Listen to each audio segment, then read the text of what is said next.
Hello people, today we're going to be talking about number 3, day 22. I'm not really sure if it's day 22, but seriously, how does it matter?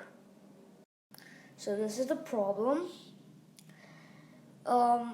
So first let me tell you how to convert it into a fraction, or some other people might show it by using place value estimation or something, as it's written right over here.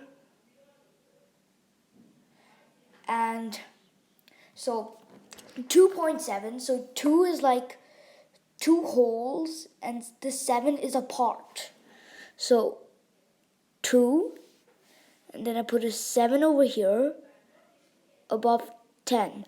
Why? Because 7 is not 2.07. 2.07 means 7 out of 100. 2.007 means 7 upon 1,000. So it keeps going like that. Anyways, so right now there's no zeros, that's why it's out of 10. And you can't reduce it further because there is no common factor between them. So it's already reduced. But if it was 2 out of 10, then I would divide 2 by 2, make it 1, then divide 10 by 2, which is 5, so that's reduced. Anyways, 2, 7, 10, the 2 is a whole, so 2, then 7, 10, which is the part. So this is called a mixed fraction. And mixed fractions have the whole and a part. Anyways, now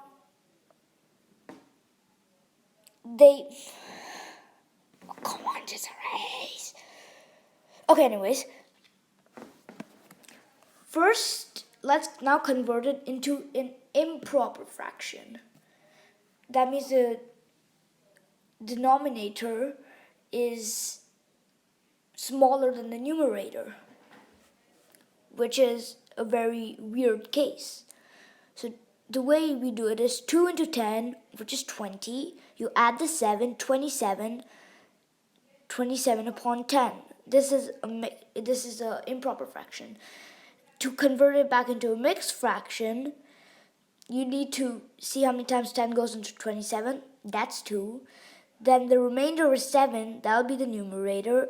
And the denominator of this will come over here. With me so far? If not, too bad.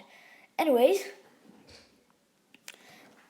so, and into 3 whole, and I said 2 tens, that means 1 upon 5, reduced. So now we're going to convert these into improper fractions. So let me just erase this, which might take a long time. Okay, and then you put the 27 upon 10 instead. Now I'll erase this. You could sleep right now, it doesn't really matter. And then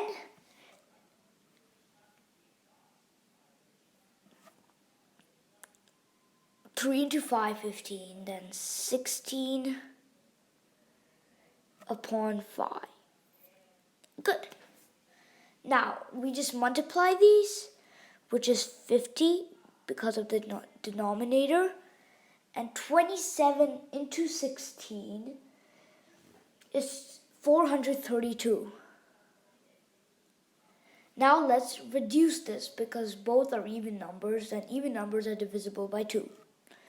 Let's cut this, and this is 216 and this is 25. How many times is 25 going to 216?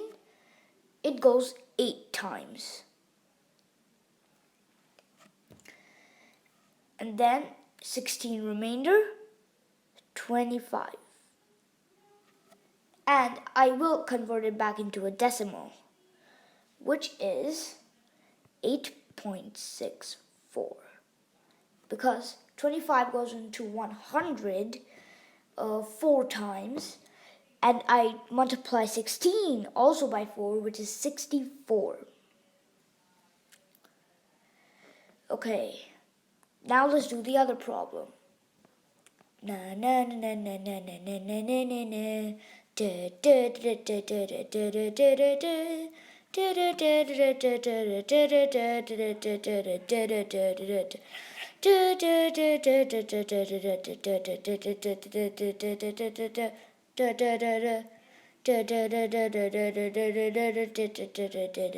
Boom, boom, boom, boom, boom, boom, boom.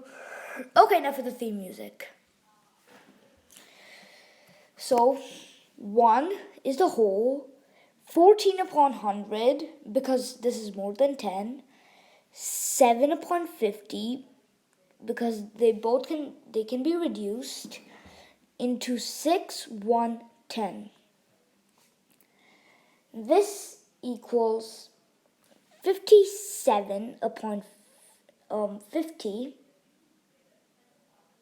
1 into 50 plus 7, which is 57, and then upon 50, and then into, and this is 61 upon 10, which equals to 3477 500. Yay! And now 500 goes into 3477 6 times. Remainder is 477 upon 500. Now when I convert this into a decimal, this is going to equal to 6.954. Use the same strategy I used for the earlier one, with the 16 and 4 thing. So this is the answer. This is the answer for this, and 8.64 is to this. Now, other people might make the place value estimation thing, but I'm using fractions because I'm most comfortable using it. If you want to use it, fine, go ahead. No prob. Okay, and dun dun dun dun. Ba ba bum bum bum bum bum bum bum bum bum. Dun dun dun dun dun dun dun dun dun dun dun dun dun dun. The end. Bum bum.